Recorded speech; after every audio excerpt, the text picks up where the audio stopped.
Today we're going to learn about having something and wanting something. Ato apa ngarakrama kay chung na mayo ka. Ngente nam langa akwa kulyak nam langwa.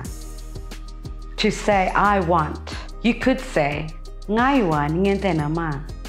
Ngaywa ngente nama agwa. I want water. Ngaywa ngente nama akana. I want that.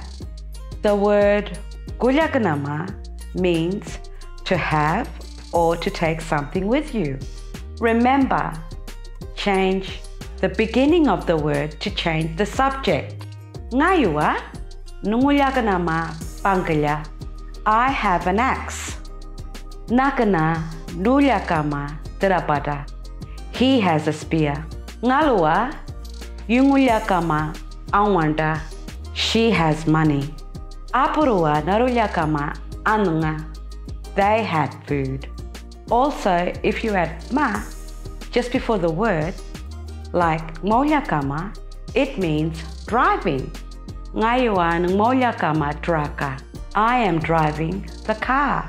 Iki wana apapunya teyoko. Follow us for more.